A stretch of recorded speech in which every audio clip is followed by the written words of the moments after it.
Programi smanjenja šteta zlouporabe droga, harm reduction, je javno-zdravstveni pristup usmjeren populaciji korisnika droga, posebice onima koji koriste drogu injektiranjem.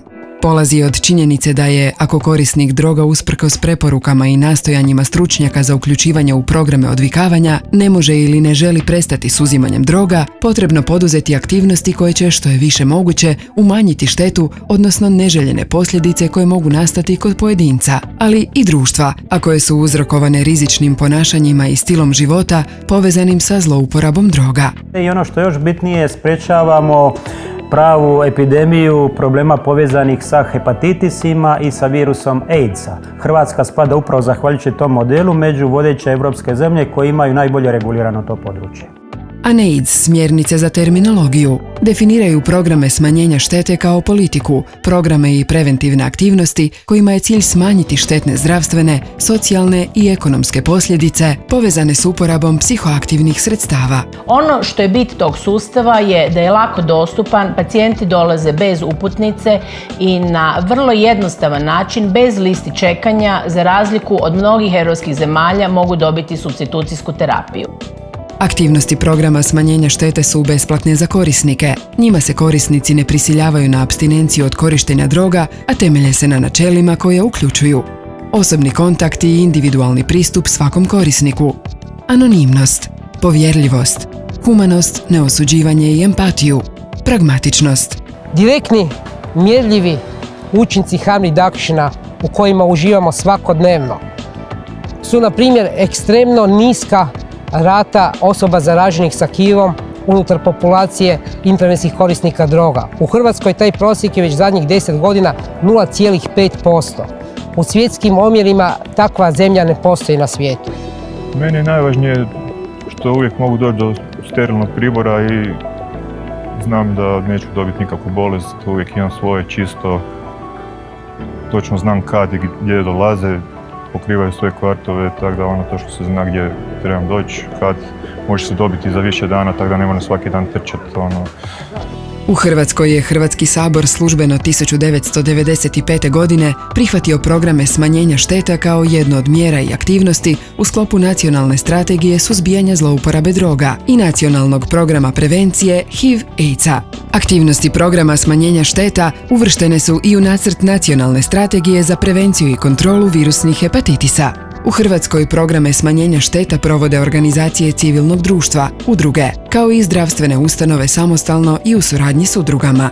Udruge provode aktivnosti zamjene igala i štrcaljki i terenski rad s korisnicima, a navedene aktivnosti financiraju se sredstvima Ministarstva zdravstva.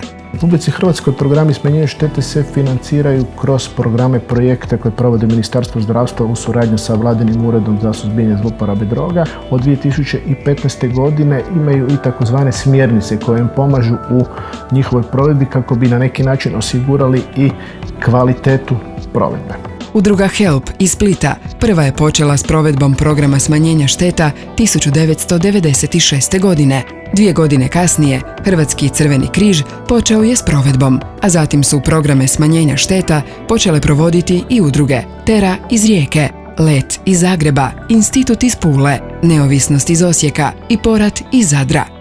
Određene aktivnosti smanjenja šteta također provode i udruge koje se bave smanjenjem širenja zaraznih bolesti, kao što su udruga HU-HIV i Hepatos.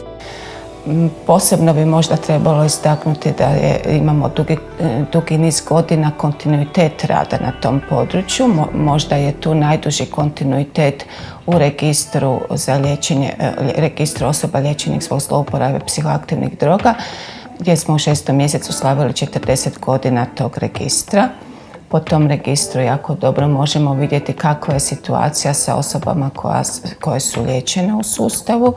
Programi smanjenja štete obuhvaćaju sveobuhvatan paket znanstveno utemeljenih i učinkovitih aktivnosti koje uključuju savjetovanje i psihosocijalnu potporu, nabavku, podjelu i prikupljanje pribora za injektiranje, pravilno postupanje s infektivnim otpadom, dobrovoljno, anonimno i besplatno savjetovanje i testiranje na HIV i hepatitis B i C, podjelu kondoma te prevenciju spolno prenosivih bolesti, dnevni boravak, drop-in center, educiranje i informiranje, terenski, vanjski rad s osobama koje koriste droge, outreach, primjenu opijatne supstitucijske terapije, OST, kod opijatskih ovisnika, intervencije povezane s krvlju prenosivim bolestima, savjetovanje, motivacija za liječenje, suradnju zdravstvenih ustanova s nevladinim organizacijama, udrugama, provedbu intervencija smanjenja šteta nakon tretiranja hitnih stanja uzrokovanih uporabom droga i sredstava ovisnosti, cijepljenje, pristup oporavka, recovery,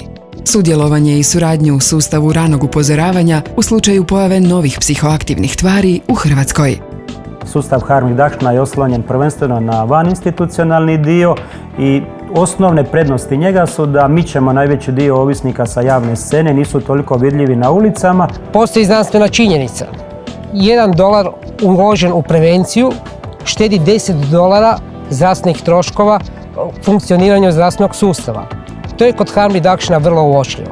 Terenski rad uključuje informiranje i edukaciju korisnika, savjetovanje o smanjenju rizičnih ponašanja i podršku za usvajanje zaštitničkih ponašanja, podjelu igala i štrcaljki za osobe koje injektiraju droge, zaprimanje i uništavanje upotrebljenih igala i štrcaljki, takozvani needle exchange programi, čišćenje lokacija od odbačenog pribora, dijeljenje kondoma i edukativno-informativnog materijala, pružanje informacija o načinima smanjenja štete, liječenju ovisnosti i zamjenskim tretmanima, pružanje informacija o testiranju, testiranje na zarazne bolesti i dijeljenje savjeta o spolno prenosivim bolestima. Kad nije bilo udruge, bile su apoteke, a kad dođeš u apoteku tražiti gledaju te ko smeće neko ili ti neće čak ni dati tako. Pa si prisiljen stari pribor koristiti tak bio, a sad je sve to jednostavnije, ne? Uspješnost provedbe programa smanjenja šteta u Hrvatskoj je primjer dobre javnozdravstvene prakse koja se temelji na provedbi znanstveno utemeljenih mjera i aktivnosti, interdisciplinarnom pristupu, sinergiji zdravstvenog sustava i organizacija civilnog društva i podršci politike. Hrvatski model pristupa rješavanju problematike zlouporabe droga, posebice njegov zdravstveni segment, visoko je ocijenjen i od nezavisnih evaluatora iz svijeta. Primjerice Trimbos instituta iz Nizozemske, koji su u 2017. proveli evaluaciju liječenja i distribucije supstitucijske terapije u Republici Hrvatskoj, te se često prikazuje kao model među najuspješnijima u svijetu.